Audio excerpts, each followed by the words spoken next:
Instead, he did go to the mosque, but without the bomb.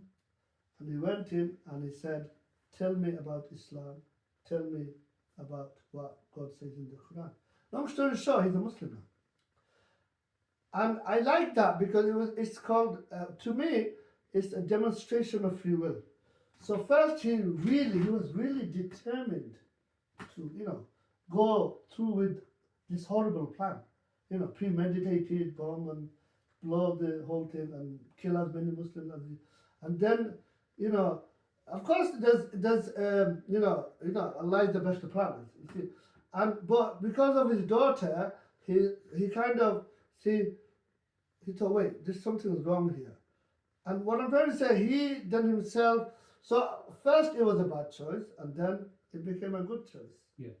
And it's a really good example. Everybody story. goes to the story, and that's fascinating. And that's a really good one, It's amazing. Imagine if he went through with it. You see what I mean? He would have killed a lot of, would have been a different way. let's say he would have killed a lot of human beings, and he himself would have been in America. They do have capital punishment. So now he does talk about that. But he goes, if I did go through with that, I would have killed a lot of Muslims, and then I would have been getting a lethal injection because they do have capital punishment. So, Amazing. yeah, alhamdulillah. Yeah, but you're right. No, environment has a role to play, of course, and sometimes the environment will allow some people to make bad choices. That's true as well.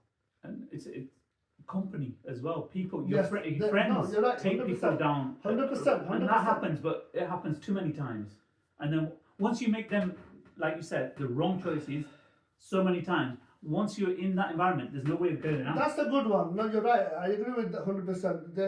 The people you hang around with is very important. Absolutely. If they're good, then good things will happen. Well, this is if they're bad, then you're gonna end up like them. It's true. It is. It's true. Well, you're known by the 5 people that you meet every day. Yes. So you need to make sure amongst them 5 people are your mum, people you right, look up right. to, people you want to learn something from, and other people maybe you can learn from as well in terms of of course we learn from shared each other. We ideas learn from each other. and listen to each other, and take on board other people's perspectives as well. 100%. And empathise with them, even though you might not agree with them. We don't have to agree. The only way forward is through We dialogue. don't have to agree with everything. Absolutely, and if we did, it'd be boring. It's course. good to have disagreements, but you need to come to a situation where we need to move on. No, you're right. You're right. Look, this is negotiate with respect. Give each other the right respect. And this is, if I'm not wrong, this is what the scholars used to do.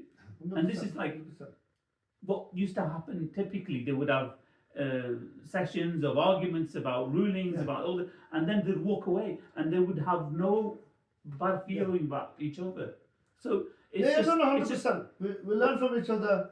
Just recreating those ethics, those morals, where you respect each other regardless. Yes. Even if you disagree in It's a fine. respectful manner. No, you should disagree with some things. Then the disagreement actually sparks creativity. It does. 100%. And the way I see it is, no one can say, I know everything. If anyone says this, they're being arrogant. And also, they're actually stopping their own learning.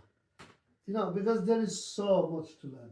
There is, the learning, even if you look at, even if you want to learn just from the Quran, honestly, you can have, you can live 10,000 years, for example, on earth, and you still won't be finished learning just the Quran, for example. Or so many. There's the Hadith. And again, just as for learning's sake, there's so much to learn. If you want to learn science, history, I like bookshops, about stuff, yeah? And when I go to Amsterdam, I really love bookshops, the smell of the new books, and the atmosphere, and, in Waterstones, they do have like a kind of sofa. I have been down. Yeah. And honestly, I would actually spend some good time in bookshops, and I would see all the sections, and I do like the political section, politics and all that kind of stuff, and the amount of books there is written by so many different authors, you cannot read all that in one lifetime. Not go- you know, what's the average? What 70, 80 years? What's you get me? Yeah. Yeah, that's amazing. You know, there's so much to learn. I mean, So much to learn. the mind is And so, I love learning. You know, we love learning. it's so fascinating. And what we do is learn later on, we lose the art of